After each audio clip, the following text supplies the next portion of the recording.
बिहार में 44,000 के आसपास गांव हैं और पूरे भारत में मतलब 6,64,000 के आसपास गांव हैं।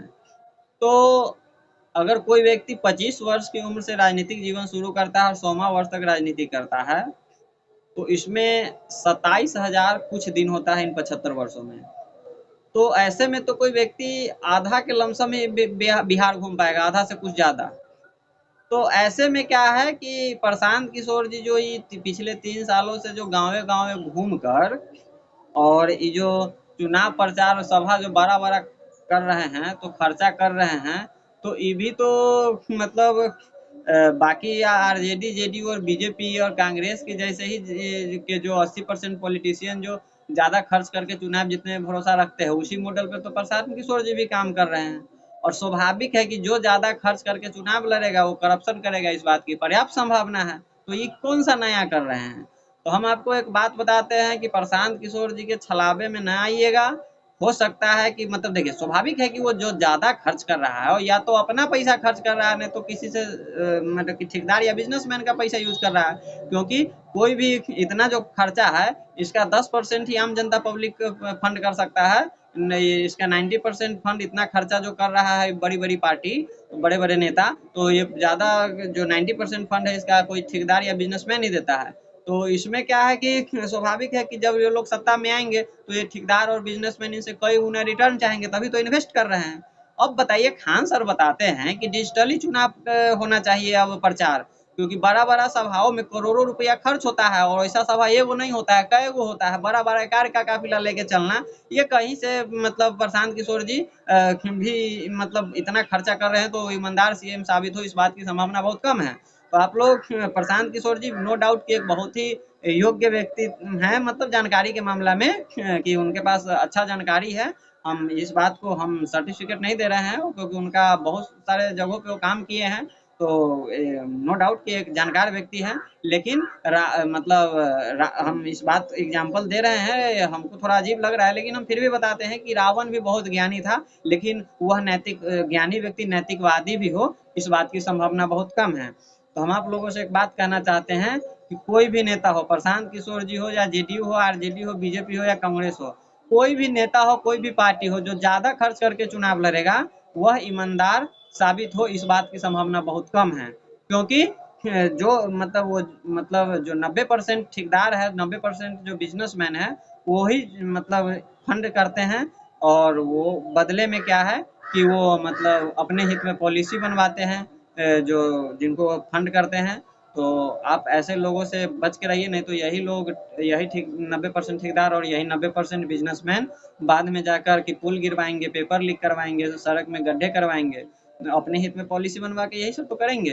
तो हम आपको एक बात बताते हैं कि प्रशांत किशोर जी का एक बात और बता दे रहे हैं कि वह कहते हैं कि हम सत्ता में आने के बाद 1 घंटा के अंदर शराब चालू कर देंगे। तो आप बताइए कि शराब और शिक्षा का कहीं से संबंध है? क्योंकि वह एक तरफ ये भी कह रहे हैं कि इस बार वोट अपने बच्चों की शिक्षा के लिए दीजिए।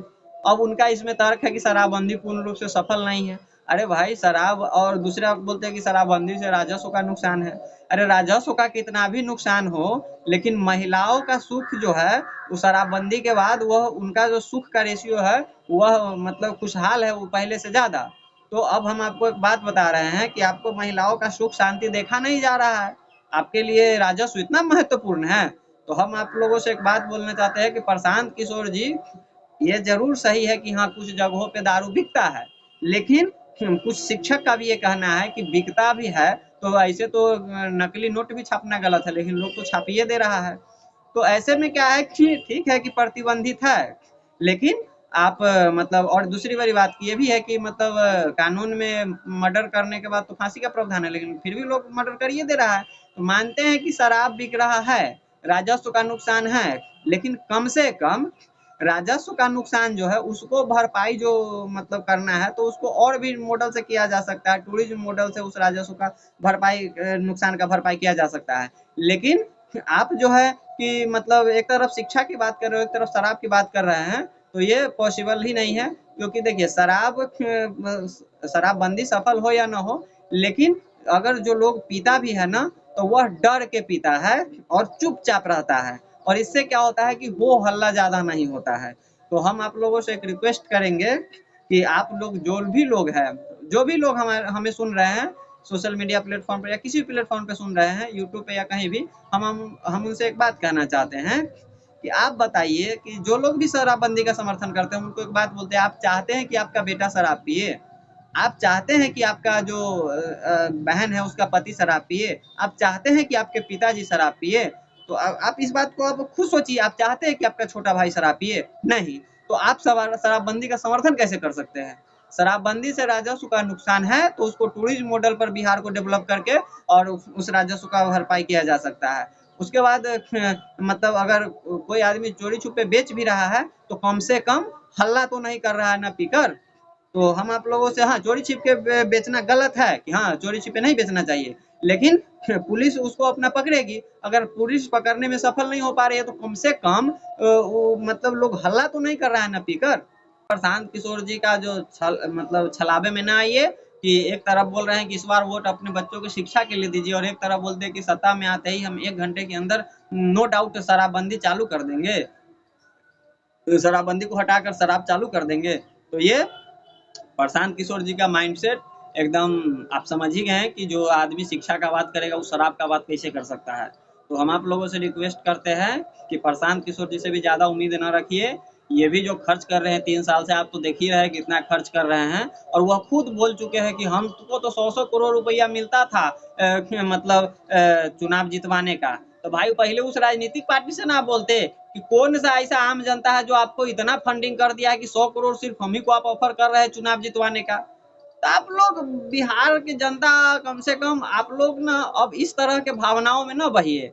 देखिए, स्वाभाविक है कि राजनीतिक में जो ज़्यादा बड़ा खर्च करेगा ना, वो बड़ा हमेशा बड़े लोगों के लिए काम करेगा, इस बात की संभावना ज़्यादा है।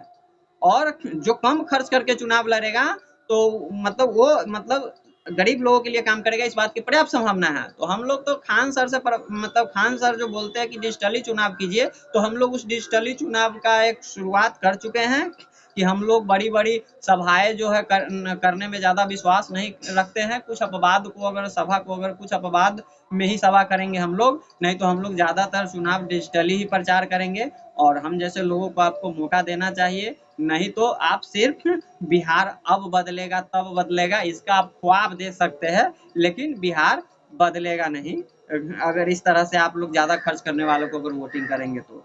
हाँ, और दूसरी बड़ी बात, प्रशांत किशोर जी को ऐसा कहा जाता है कि वो बीजेपी की बी टीम है।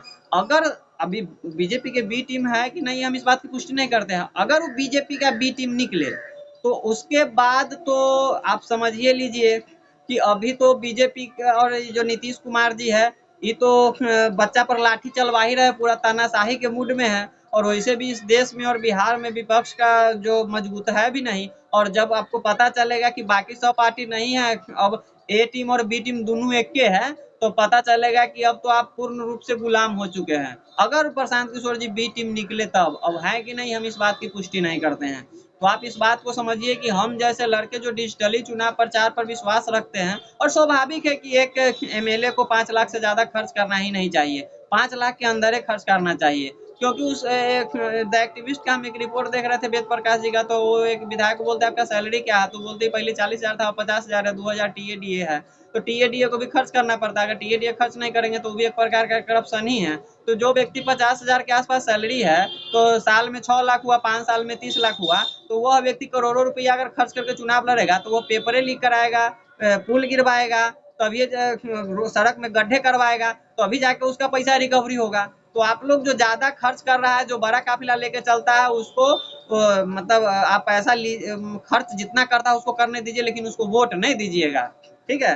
तभी जाकर भारत सोने की चिड़िया बनेगा, विश्व गुरु बनेगा। नहीं तो जो भी नेता आएगा ज़्यादा खर्च कर कर आपको बड़ा-बड़ा सपना दिखाएगा और धरातल पर कुछ नहीं होगा। प्रशांत किशोर जी भी सपने दिखाने वाले में से ही एक हैं, तो आप इस बात को समझिए। हमें जो आशंका है वो हम आपको बता दिए हैं।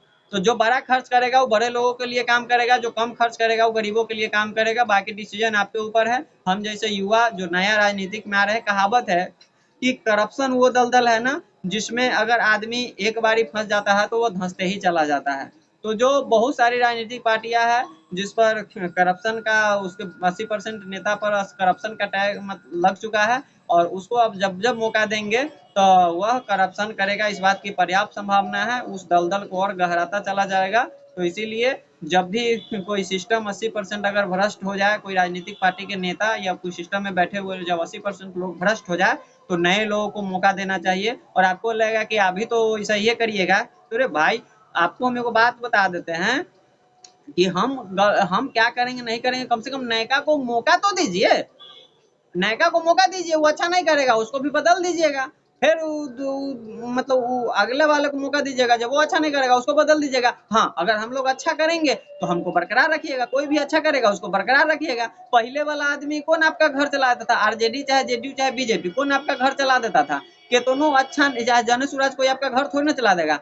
कोई भी राजनीतिक पार्टी आ जाए, कोई भी नेता आ जाए, करप्ट पॉलिटिशियन है या करप्ट या ईमानदार पॉलिटिशियन है, आपको अपना घर पहले भी चलाना था, अभी भी चलाना है, आगे भी चलाना रहेगा। तो आपको एक भरोसा दिलाते हैं कि जो दारू का बात करता है कि 1 घंटे के अंदर सत्ता में आते ही दारू चालू कर देंगे, तो और वही व्यक्ति कह रहा है कि इस बार वोट अपने बच्चों की शिक्षा के लिए दीजिए, तो ये दोनों बात एक दूसरे से मैच नहीं कर रहा है। आप लोगों को ऐसे लोगों से सावधान रहना चाहिए। प्रशांत किशोर जी भी ज्यादा खर्च करके चुनाव जीतने में भरोसा रखते हैं, और जो ज्यादा खर्च करके चुनाव जीतने में भरोसा रखते हैं वो एक ईमानदार सीएम साबित हो, इस बात की बहुत कम संभावना है। तो बाकी आप लोग भावनाओं में नहीं बहिए। हम जैसे नए युवा को, जो आपके क्षेत्र से निर्दलीय अगर लड़ रहे हैं और उनका डिजिटली अगर वो चुनाव प्रचार कर रहे हैं, वह 5 लाख से अगर कम खर्चा कर रहे हैं, तो उनको आप वोट दीजिए। वह जरूर अपने अपने क्षेत्र में अच्छा काम करेंगे, और उसके बाद सभी निर्दलीय विधायक मिलकर एक नए पार्टी की स्थापना करेंगे। और हम लोगों का आजीवन डिजिटली चुनाव 90% मतलब टाइम जो डिजिटली चुनाव में हम प्रचार में हम लोग भरोसा रखेंगे, और मतलब डिजिटली माध्यम से ही ज़्यादा हम लोग अपने जो भी अपना विचार है वो रखेंगे। चाहे जितना ज़्यादा कोशिश करेंगे कि डिजिटली हम लोग प्रचार कर सकें। तो इसी बात के साथ हम आपसे उम्मीद रखते हैं कि जिस तरह आप ट्विटर ट्रेंडिंग करा के रातों रात मिलियंस में ट्वीट कराते हैं, हम जैसे लोगों को भी आप मिलियंस में पहुंचाइएगा और समर्थन दीजिएगा। और बिहार में 243 के 243 निर्दलीय उम्मीदवार हम लोग इस बार जिताएंगे। तभी जो करप्ट पॉलिटिशियन है, करप्ट ठेकेदार है, करप्ट बिजनेसमैन है, वो सबका मोनोपोली टूटेगा। इसके साथ ही जय हिंद, जय भारत।